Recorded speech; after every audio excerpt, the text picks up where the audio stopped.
ఇప్పటికైనా క్షమాపణ చెప్తే నీకే మంచిది.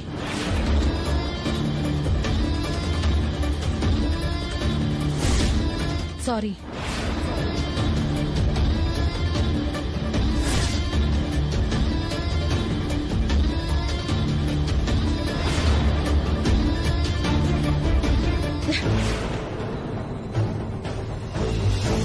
ఇంతవరకు ఎవరి ముందు తలవంచని నన్ను 10 మంది ముందు అవమానించింది. ఊరికి వదలను.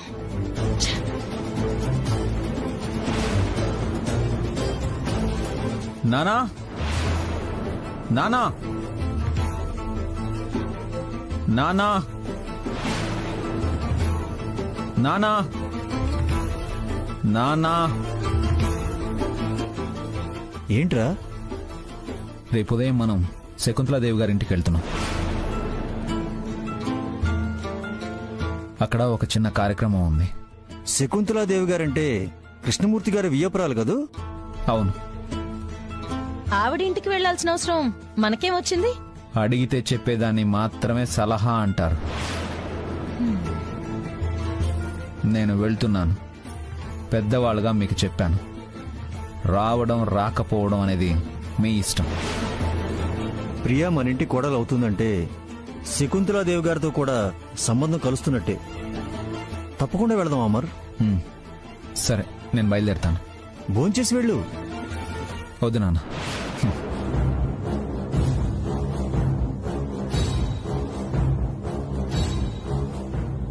ఏంటండి మీరు? మన నిర్ణయం ప్రకారం పిల్లలు నడుచుకోవాలి కానీ వాళ్ళు చెప్పినట్టు మనం వింటమేంటి? అమర్ గురించి నీకు పూర్తిగా తెలిసిందేగా. వాడికి నచ్చిందే చేస్తాడు. పెద్దరికానికి విలువిచ్చి వాడు మనల్ని రమ్మన్నాడు. మనం వెళ్ళకపోయినా వాడేం పట్టించుకోడు. పొద్దున్న రెడీ అయ్యి ఉండు, వెళదాం.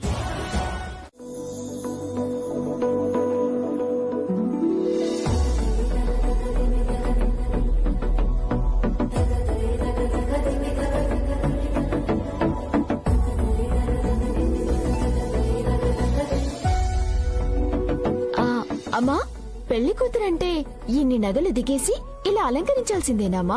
సింపుల్ గా రెడీ అయితే పెళ్లి కూతురనరా? ఇలా తయారు చేయడం సాంప్రదాయమే. అయినా పెళ్లి కూతురుగా ఉన్నప్పుడైనా కొంచెం సిగ్గుపడవే.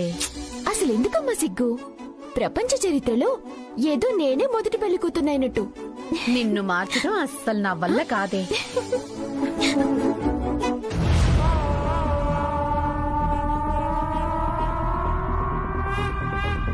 రాధిక, చెప్పు పిన్ని. చెల్లెల్ని పెళ్లి కూతుర్ని చేస్తుంటే నీ మొహంలో ఎక్కడా సంతోషం కనిపించట్లేదేంటి?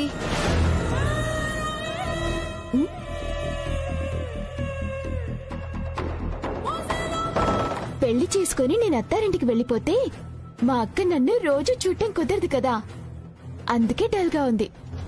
అవును కదక్కా? ఒకే ప్రాణంగా మెలిగిన అక్కా చెల్లెళ్లకు ఆ మాత్రం బాధ ఉంటుంది. కానీ తప్పదుగా. చేయలేదు. అదే జీవితం అంటే. అనుకున్న బంధం దూరం కావచ్చు, ఊహించని పరిచయంతో సంబంధం కలవచ్చు. అవును, ప్రతి పరిచయానికి ఒక కారణం ఉంటుంది. అది మంచికో చెడుకో దారి తీస్తుంది. అన్నట్టు అమర్, మీ పేరెంట్స్ ఇంకా రాలేదేంటి? వచ్చేస్తారమ్మా.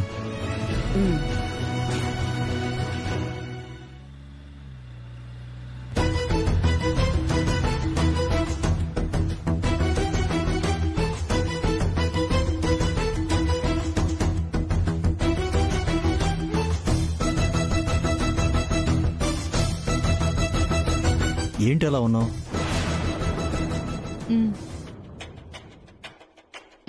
చూడు, మనం ఇప్పుడు కలవబోతున్న మనుషులు మనలాగే ఆస్తికి మాత్రమే కాదు, మనసుకు కూడా గొప్ప మనుషులు.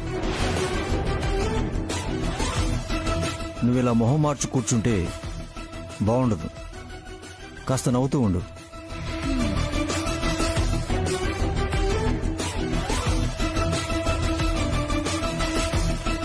ఒకళ్ళ మీద పగ తీర్చుకునేంత వరకు, కక్ష తీర్చుకునేంత వరకు నా ముఖం మీద చిరునవ్వు రాదు.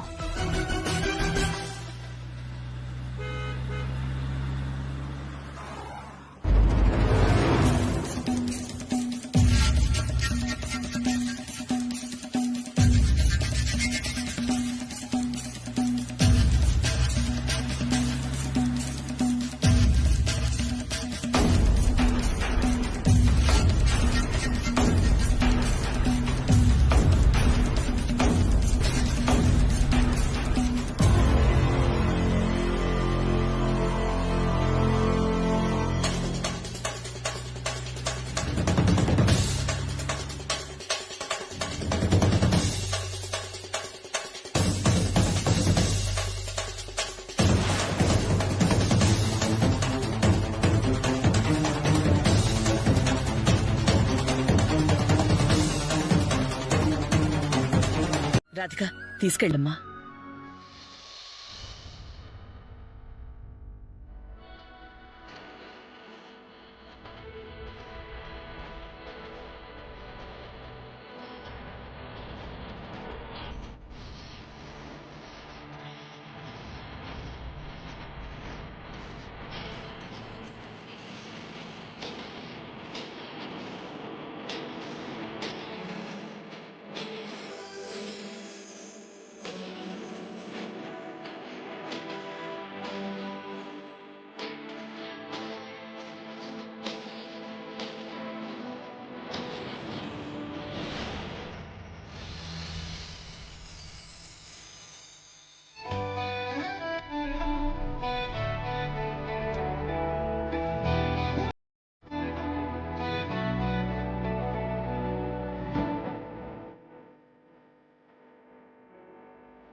అత్తయ్య దగ్గర ఆశీర్వాదం తీసుకోమ్మా. అలాగేమ్మా. శీఘ్రమేవ కళ్యాణ ప్రాప్తిరస్తు. లేమ్మా, మీ అమ్మగారు ఆశీర్వాదం కూడా తీసుకో. చల్లగా ఉండమ్మా.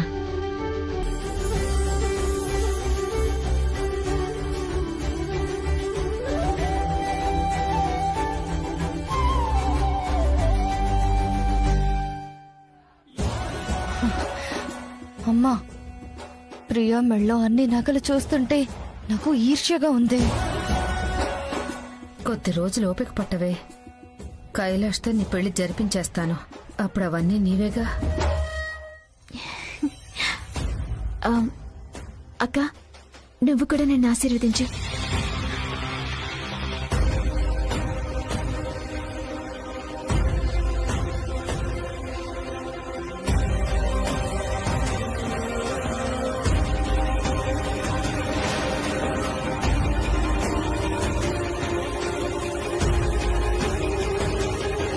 రాధిక గారి మనసు స్వచ్ఛమైంది. ఆ ప్రేమ వెలకట్టలేనిది.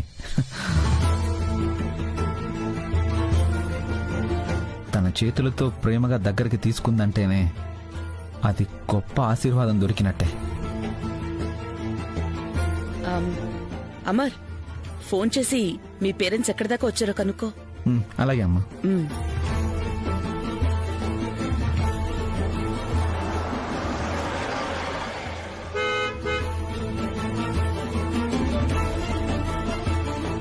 అదిగో వచ్చేసినట్టున్నారు. పదండి, రిసీవ్ చేసుకుందాం. పదండి. రండి.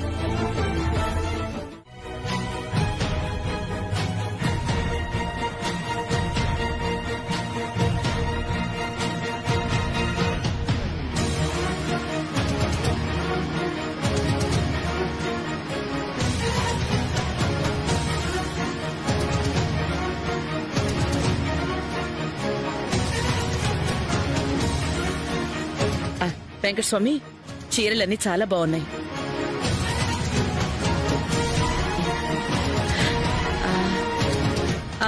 వదిన గారు, మీరు పెళ్లికి కావాల్సిన చీరలన్నీ తీసుకోండి. అమ్మ రాధిక, నీకేం కావాలో నువ్వు కూడా తీసుకో. అలివేణి, మల్లీశ్వరి, మీరు కూడా మీకు కావాల్సిన చీరలు తీసుకోండి. చూడండి. అమ్మా కాబోయే పెళ్లి కూతురా, ముఖ్యంగా నువ్వు. నీకు ఏ చీరలు నచ్చితే అవి తీసుకో.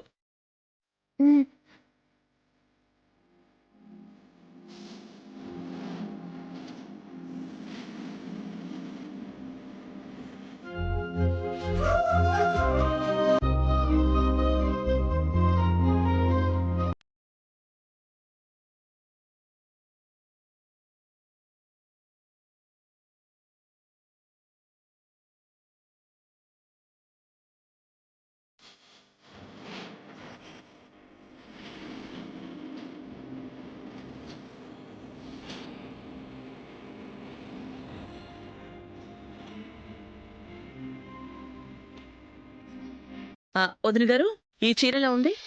ఇది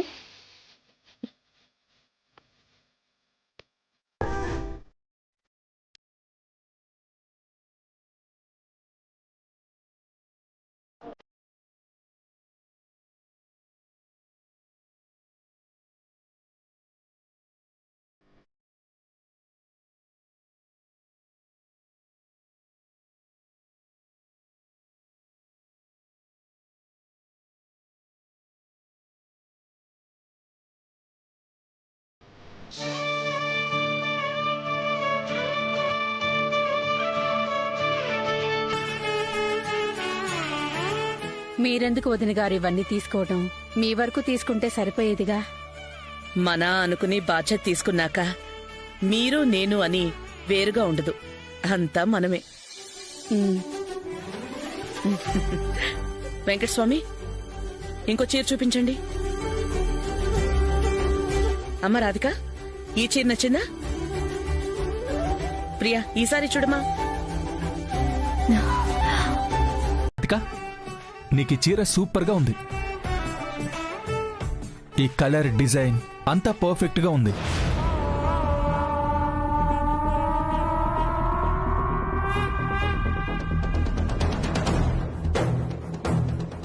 ఈ చీర ఎలా ఉంది? బాగుంది. ఏంటో ఈ దేవదాస్ చేసుకునే అమ్మాయి చీర చూపిస్తే డల్ గా బాగుంది అంటాడేంటి? ప్రేమగా చెప్పొచ్చుగా. అది కాదు, నువ్వు కూడా నా కోసం చీర సెలెక్ట్ చేయొచ్చుగా. నాకు చీరల సెలక్షన్ పెద్దగా తెలియదు.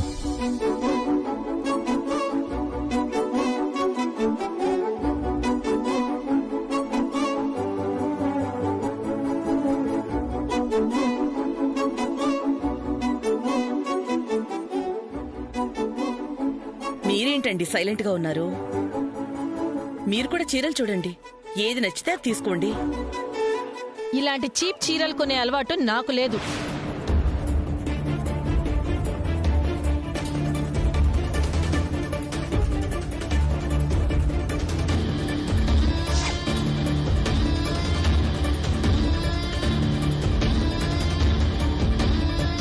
నేనెప్పుడు పెద్ద షాప్లోనే తీసుకుంటాను.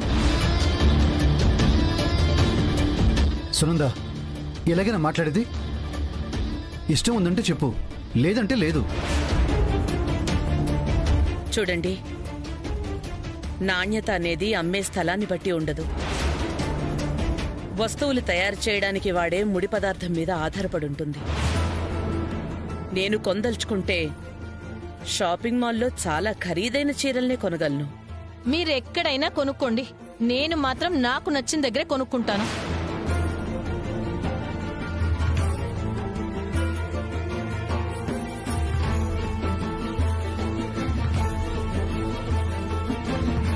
నచ్చినట్టు ఉండడం వేరు, నచ్చేలా ప్రవర్తించటం వేరు. అమ్మా ప్లీజ్ తప్పుగా అనుకోకండి, మీరు సెలెక్ట్ చేయండి.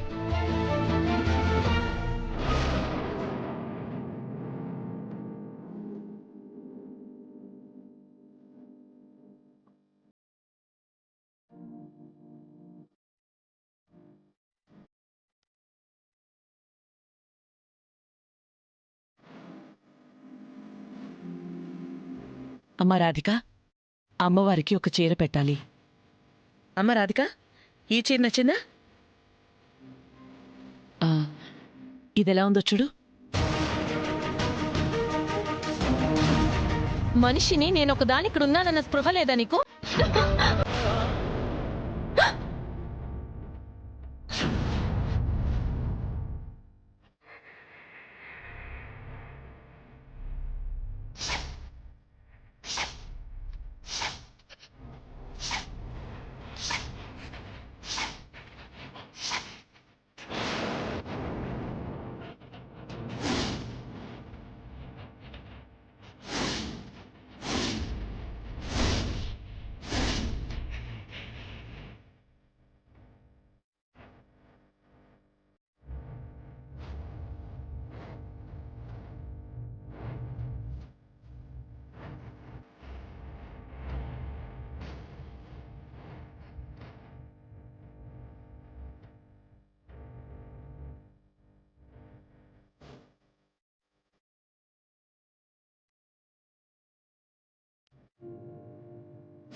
శుభమాని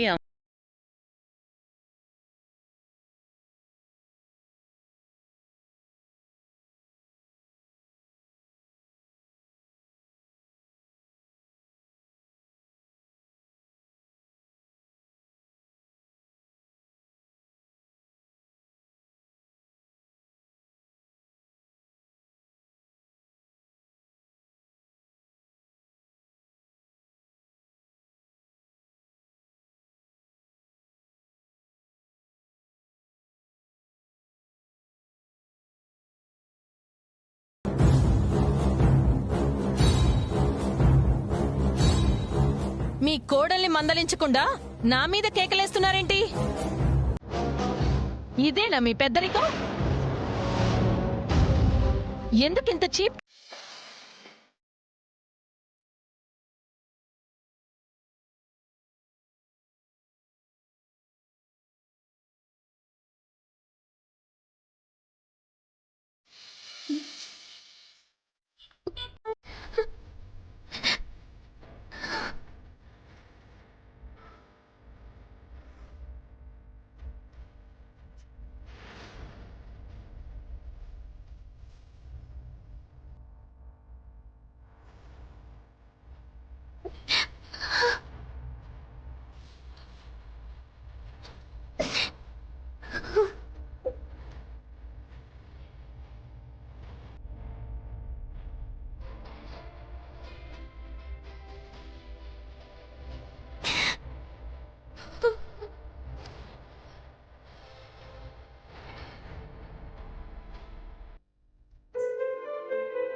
ఏంటి ప్రియా ఇది? నాకు మా అక్కకి ప్రతి తండ్రి తన కూతుళ్ళని ప్రాణంగానే చూసుకుంటారేమో, కానీ మా నాన్న మాత్రం ఇప్పటికీ మా ఇద్దరి మీద చంటి పిల్లల మీద చూపించే ప్రేమ చూపిస్తారు. అంతే జాగ్రత్తలు తీసుకుంటారు. మేము కూడా ఆయన్ని అలానే చూస్తాం. మా పెళ్లిళ్ల వలన మా నాన్నకి తన కూతుళ్ళ ప్రేమ, మాకు తండ్రి అనే అధికారం ఎప్పట్లా ఉండవు కదా. తప్పదు ప్రియా, ఆడపిల్ల జీవితం అంటేనే సర్దుబాటు. కాకపోతే ప్రేమ విషయంలో ప్రతి ఆడపిల్లకి పుట్టింట్లో ఉన్నట్టు అత్తారింట్లో ఉంటుందని చెప్పలేము. అందరికీ నాలాగా కైలాష్ గారు లాంటి గొప్ప భర్త దొరుకుతారని కూడా చెప్పలేము. అమరైతే మంచోడే కదక్కా. మంచివాడే కావచ్చు, కానీ పరిస్థితులు తననిలా ప్రేరేపించేలా చేశాయి. చూద్దాం, పెళ్ళయ్యాక అమర్ నన్ను ఎలా చూసుకుంటాడో ఏమో. నిజమైన మంచితనం అప్పుడప్పుడు కలిస్తే తెలియదు, ప్రతిరోజు కలిసుంటేనే తెలుస్తుంది. అమర్ మంచివాడు కాదంటావా? ప్రియాని బాగా చూసుకోడంటావా? నా ఉద్దేశం అది కాదు. ఎవరి వ్యక్తిత్వమైనా ఎక్కువగా కలిసి ప్రయాణం చేస్తేనే తెలుస్తుందని నా అభిప్రాయం. నాకెలా రాసిపెట్టిందో కాలమే నిర్ణయిస్తుంది. నా పెళ్లి జీవితం ఎలా ఉన్నా నేను సర్దుకుపోతాను, భరిస్తాను.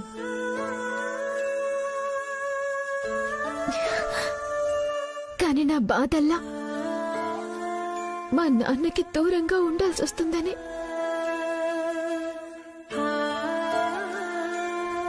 అక్క, నీ పెళ్ళయ్యాక నేను ఇక్కడ ఉంటున్నా కూడా కనీసం రోజు విడిచి రోజైనా నాన్నని చూసొస్తున్నాను.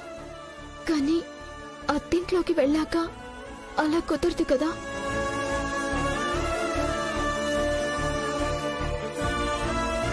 ఎన్నో బాధ్యతలు, ఆంక్షలు. మన నిర్ణయం మన చేతిలో ఉండదు. చూడాలనుకున్నప్పుడు నా అన్నని చూడటానికి కుదరదు.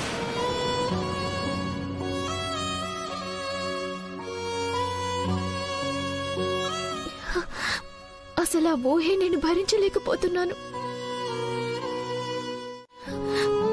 నాన్నని వదిలి అసలు ఉండగలనో లేదో నాకు భయంగా ఉంది. ప్రాణంగా చూసుకునే తండ్రి పెంపకంలో పెరిగిన ప్రతి ఆడపిల్లకి ఈ బాధ తప్పదేమో. పైగా మామయ్య గారి ప్రేమ, పలకరింపు, ఆప్యాయత బయట వాళ్లకే ఆ బంధాన్ని వదులుకోకూడదు అనిపిస్తుంది. కూతుళ్ళుగా మీ సంగతి సరే సరే. అక్క, మనం మాత్రం మన పిల్లల్ని మన నాన్న పెంపకంలోనే పెరిగేలా చూడాలి. అప్పుడు వాళ్ళు మంచి మనసుతో పెరిగి మనకు గొప్ప పేరు తెస్తారు. ఏమంటావక్క?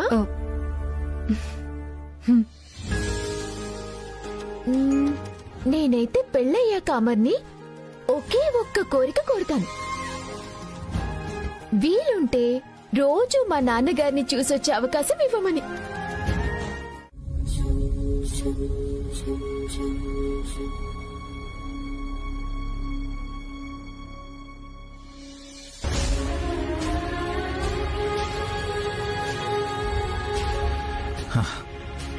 పెళ్లి వల్ల మన ప్రేమకు పరిపూర్ణత వస్తుంది అనుకున్నాను గాని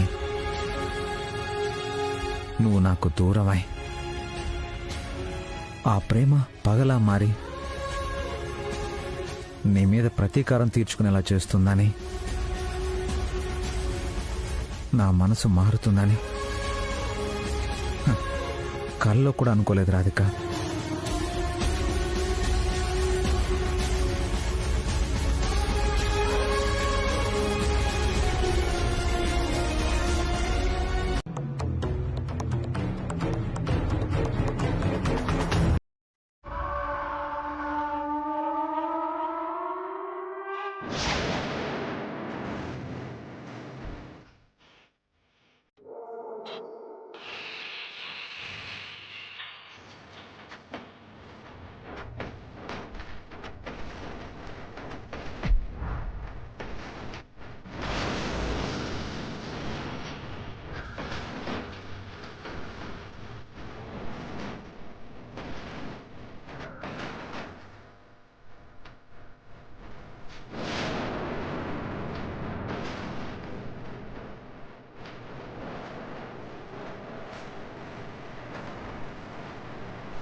ఏంటి ఏంటంత చిరాకు పడతావు? ఏం చేస్తున్నావు దేవదాస్? ముందా దేవదాస్ అని పిలవడం మానే. పెళ్ళయ్యాక మానిస్తానులే కాని ఏం చేస్తున్నావు చెప్పు. వాకిలి ఊడ్చి ముగ్గు పెడుతున్నాను. Good good. తర్వాత ఏం చేస్తావు?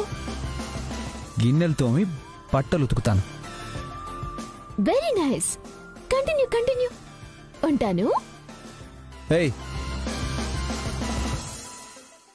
ఉండడం ఏంటి? ఫోన్ ఎందుకు చేసావో చెప్పకుండా పెట్టేస్తావేంటి? రేపే మన పెళ్లి కదా. అవును. ఇప్పటిదాకా నిన్నొక విషయం అడగలేదు, సడన్ గా గుర్తొచ్చింది. సందేహం తీర్చుకుందామని ఫోన్ చేశాను. నా డౌట్ తీరిపోయింది, అందుకే ఫోన్ పెట్టేస్తున్నాను. ఏయ్, నీకేమైనా తిక్కా?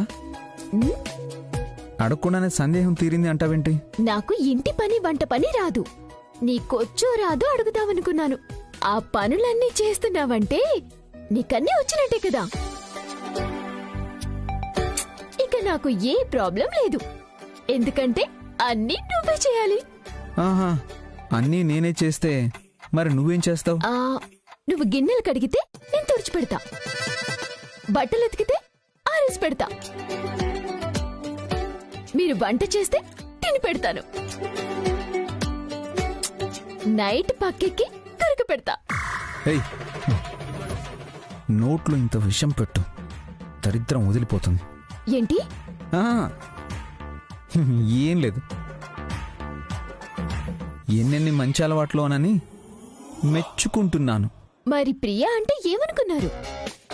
నిద్రపోనివ్వకుండా ఏంటే నాకు ఈ టార్చర్. ఏయ్, ఓవర్ యాక్షన్ చేయకుండా ఎందుకు ఫోన్ చేసావో చెప్పు. పెళ్ళయ్యాక నన్ను బాగా చూసుకుంటావు కదూ,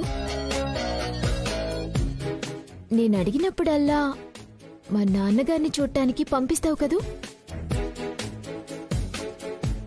ఎందుకు అడుగుతున్నావు? పెళ్ళయ్యాక అత్తింటి అనుమతితోనే ఏ పనైనా చేయాలని మా నాన్న చెప్పారు. మా నాన్న మీద గౌరవంతోనే ఇష్టాల గురించి నీతో మాట్లాడే ప్రయత్నం కూడా చేయలేదు.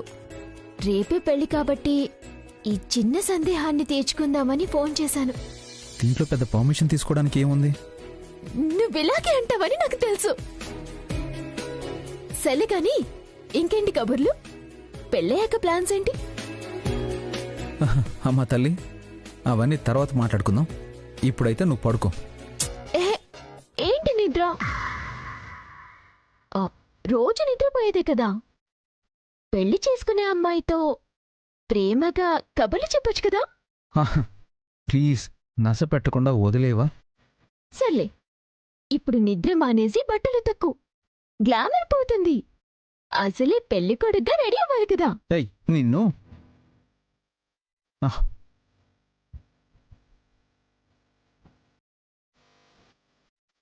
కించపరచడానికి వాడుకోకూడదు. కొడుకు చేసే పనికి ఆ తల్లి మనసు సంతృప్తితో నిండాలి కానీ బాధతో గుండె బరువైపోకూడదు.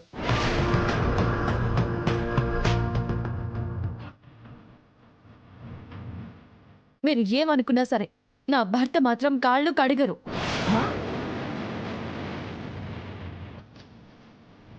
అమ్మా రాధిక, ఎందుకమ్మా చిన్న విషయానికి గొడవ? అయినా నేను ఇక్కడుండగా అల్లుడి గారి చేత కాళ్ళెలా కడిగిస్తాను? అమ్మా, మీ సంప్రదాయం కరెక్టే, నేను కాదు అని అనడం లేదు. మా అల్లుడు పెద్ద మనసు చేసుకుని కాళ్ళు కడుగుతాను అని అన్నా కూడా నేను దానికి సరే అంటే అది ఏమాత్రం పద్ధతి కాదు.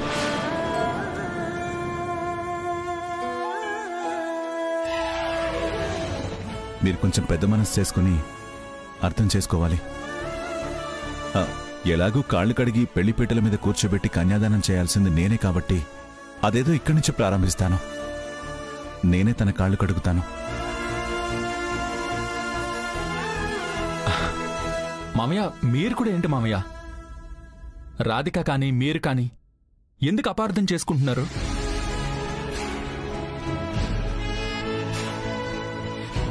నేను మీ కొడుకుగా బాధ్యత తీసుకున్నాను. దాన్ని గౌరవించి వాళ్ళు నన్ను కాళ్ళు కడగమన్నారు. అందులో తప్పే ఉంది. ఇది మన ఇంట్లో పెళ్లి, నా మరదలు పెళ్లి. అందుకోసం నేను అమర్ కాళ్ళు కడగడానికి అవమానంగా భావించట్లేదు. అది కాదండి. Please Radhika, it's okay. చిన్నదాన్ని పెద్ద సమస్య చేయడం అవసరమా?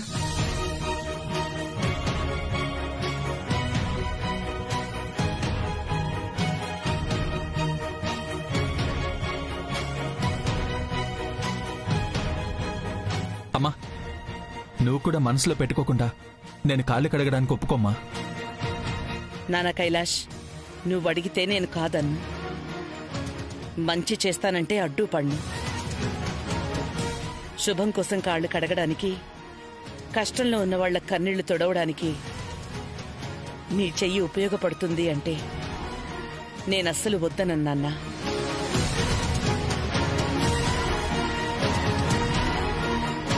ఒకరు అన్నారని కాదు, మీ మావయ్య గారి కోసం నువ్వు ఈ పని చేయనన్నా.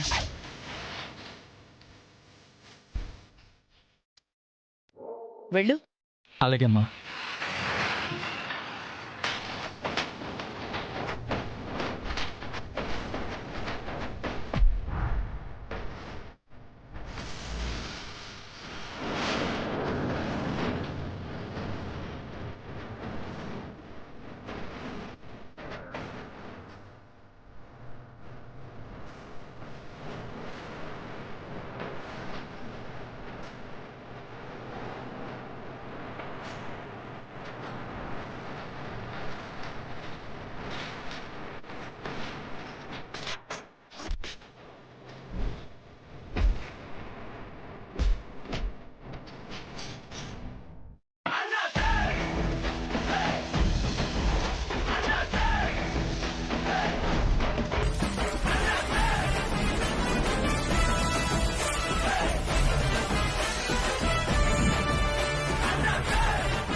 అలా నీళ్లు పోయడం కాదు నాన్నా, చెయ్యి పెట్టి కడగాలి.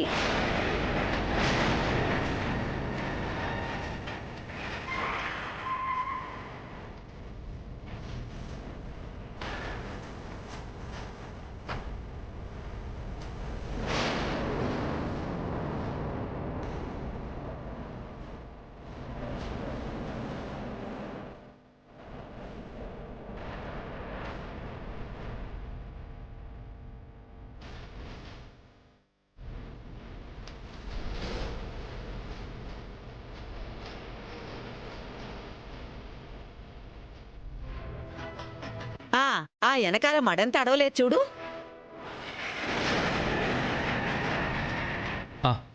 అలాగే అమ్మా.